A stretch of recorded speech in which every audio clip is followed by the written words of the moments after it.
Hello, everyone, and welcome to another episode of LivingYosh. I have a very, very special guest. Some people use music to entertain. My guest uses music to inspire, educate, make people laugh, strengthen Jewish pride, and now bring people from all over closer to Israel. He's been called the Jewish rapper. He's been formed with Shlock Rock, appeared on the Howard Stern Show, built the incredible Rock4Israel organization, and continued to prove that music can change hearts and minds.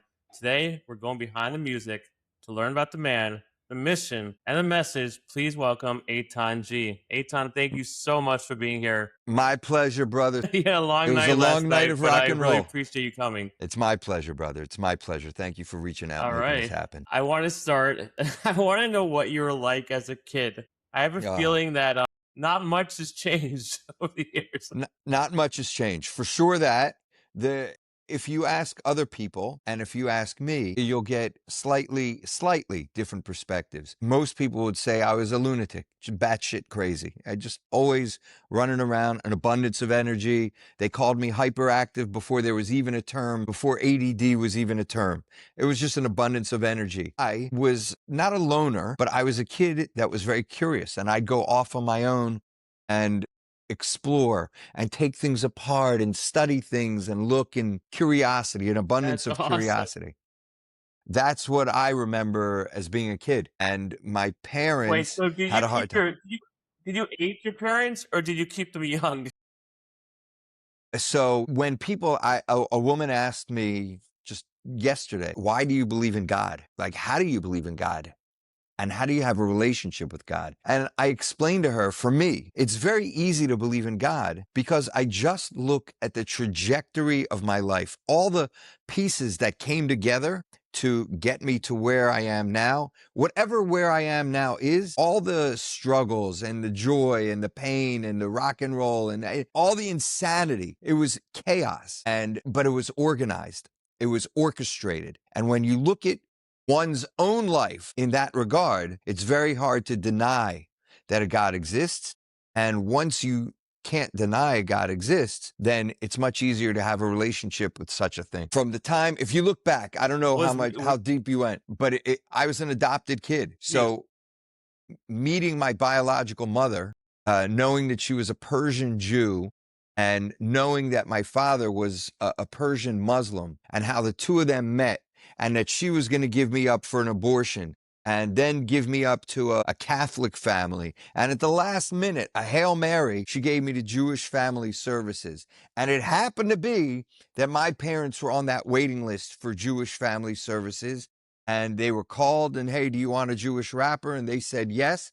And they came and picked me up, and then the rest is history. And you're talking about parents that are normal. They had normal lives at that point, YU people, just straight and normal. And then they got me, and I was admittedly deliciously cute. Very hard to say no, but it was the energy, the impact that I did on their lives was a number. Was music always your go-to? Were you always a big fan of music, even as a kid? Yeah. But not knowing that it could be anything, I just related to music differently than most. It gave me a level of energy that most people didn't get. Like, usually people will sit back and just enjoy it. No, that's a nice song.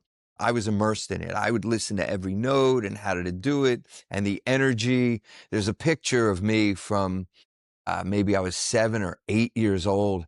And every Hanukkah in Baltimore, they had an NCSY Hanukkah concert festival, whatever it was. And they had a band, Stanley Miller, bearded guy. He was like the Jewish Jethro Tull, and he's playing flute and the whole thing. And it was a rocking concert. I'm 8 years old, and he pulled me up on stage, and I danced with him. And there's a black and white picture of this, and that was my first time on stage. And I remember how the music felt. I always surrounded myself with music, whether I was listening on records with headphones on or whatever. Music did something to me differently. And a lot of people listen to the lyrics. For me, it was always the music, how these instruments come together, the groove, more how it makes you feel. So when I listen to kids' music, how do you feel? Yeah, it's got a beat, but it's sterile, made by a computer. It's not it doesn't evoke emotion, deep emotion, whether it's happy, sad, whatever emotion that So may that's be. when you knew is that when you knew music had to be part of your life no matter what? Like music Not at was all. gonna that moment when you went on stage, were you like No, no, not at all. I don't think about things like that. I just know what I enjoyed. And because I was kicked out of many schools, and when I tried all the normal nice Jewish boy jobs and those didn't work out, but there was always looming in the background music, music, music, give an schlock rock. example. I owned a restaurant. I was a What's the example teacher. of the Jewish boy jobs? Wow, okay. To be a teacher, to be a businessman, to open it, just normal, straight normal things. You should go get a degree in social work, and I got a degree, a master's in education.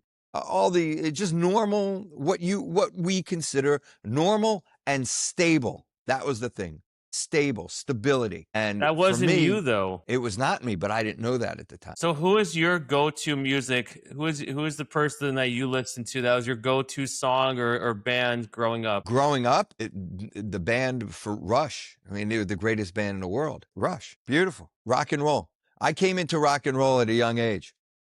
What are we Did you talking about feel here? like you understood at a young age you understood the music? Because I know like even nowadays my kids listen to music and I'm like, you have no idea what that means, but you felt like at a young age you understood it. I don't know that I understood it. I know that I felt it. I know that it felt good. Music felt good. I loved being around musicians. I loved creating music. I loved just banging pots and pans. There was one of my camp counselors. I was 9 years old.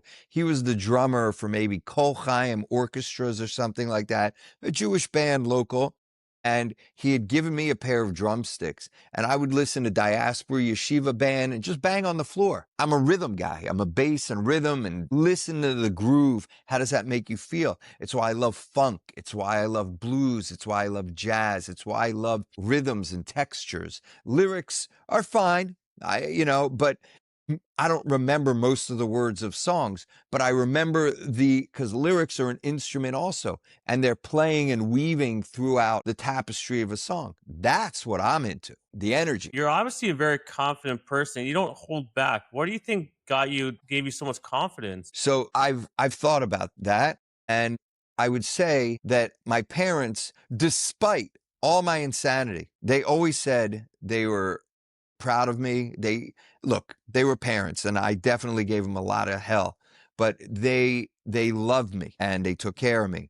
And even when they sent me to what we would call a mental institution today and sent me away and I didn't understand it, I still understood that they were doing what was best for me. And the truth is, you don't really know that at the time when you're going through it, but you can look at it in retrospect. And for me, who kind of just coasts Can you along. talk about that a little bit? Yeah, it was 2 years. I think by 11 years old, the yeshivas I got kicked out of, the public school that I got kicked out of, it was not working out. A school system. I don't do well in systems that are set and strictures and things like that. I do better free, independent. And they had nowhere else to send me. And they tried to get me into a day school, which catered to kids that didn't really fit in a system. Similar to what you would call a Waterbury today, but it was totally not Jewish. The school as a day student didn't have space for me, but the inpatient floor did. So from 11 to 13 years old, I lived in a dorm, what we would call a hospital, it was for kids from 10 to 13 years old. And there were different floors that have different age groups with different issues. And mine was kids that didn't fit in. And it was weird and it was also during that time that I got a handle on what being a Jew is versus out in the outside world, because you had kids that came from a completely different background. And I had a roommate that had tried to commit suicide numerous times. Like, bro, what are those lines on your arm? Oh, I tried to kill myself. Dude, you're 12 years old. Why you want to kill yourself? Things like that. And I was a normal kid, but super hyperactive, very smart. I learned that at a young age. But during that time, during that 2-year period, was amazing because of the things that I learned were not stuff that they teach you in yeshiva. I learned Greek mythology, and there was homeroom classes and cooking and auto and wood building and all these kinds of things that were unbelievable. That's what gravitated to me. By the And way, that's what's supposed to be teaching now. yeah, and I was also exposed during I mean, that life skills time are to rock and roll, and that was a game changer for me. I was already into disco. I had already heard R&B and all this music, but I got a deep dose of rock and roll during that time, and it was the greatest. Did anyone ever tell you, like, get your ears out of the headphones and basically, like, forget about music for now and focus on what's important? Or you always were, they always told you music was okay? No one told me music was okay. Music is fine to listen to, but it's not a job. It's not a career. It's nothing you could do, get something stable. That's a normal, orthodox world of raising your kids. Parents, the people around you want to get a normal job. And you're talking about the 70s and the 80s, where that's the thing to do. Nowadays, you have a million kids that are musicians. Most of them suck, but they try, and I admire that. And that's what it is. But back then, you had to really put work in to learning an instrument, to creating songs. It was a craft. And I didn't know any of that. So what's All your I take knew, on the school system when you look at it now? I taught in schools. And most recently, when I taught ninth grade science at a school in Los Angeles, I made sure I told the guy that hired me, I said, dude, I don't want to deal with principals. I don't want to deal with parents. I want to come in with a lesson plan and I want to teach it and I don't want to leave. That's it. And principals. And it was the worst. What do you say?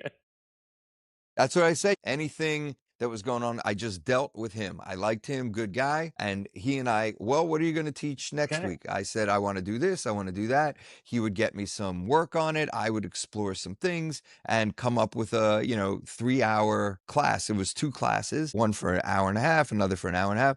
And I would do it, go in. It was great. Wait, I love this. So how did you deal with the troublemaker kids? You had experience. Yeah, yeah, because I get it. Troublemaker kids, they're not troublemaker kids. I don't even know why we call it trouble. They're kids. Why do we I want a don't know. kid to, It's the wrong term. Sorry. yeah, that's fine. Use whatever term you want, but it's a term that's normal Wait, for people to use. But is no, it they must have trouble? loved you. They must have loved you then. The kids No, love me. Oh my God. I said, bump into them. Like, oh my God. Oh my God. And look, I only taught for 2 years and it was already later. It was like after COVID. But during the years of my youth, there was no teaching. I spent 30 years plus with Shlock and Jewish education through music. That was the best. That's teaching. And if I tell you how many people come up to that's so me or awesome. Lenny or anybody and they say, your music made me observant. Your music, my kids are religious because of your music. And we look at each other and we don't even know what to say because it's just music.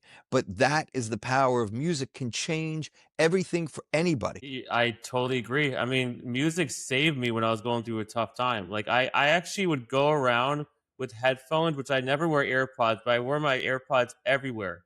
Because whenever I'm having a tough moment, I'd play some music. It would totally calm me down. So I totally understand. There's tons of You have to science appreciate that it because show, it's amazing. for sure, 100%. There's countless studies that show what music does to the brain, the types of music, what does to the brain.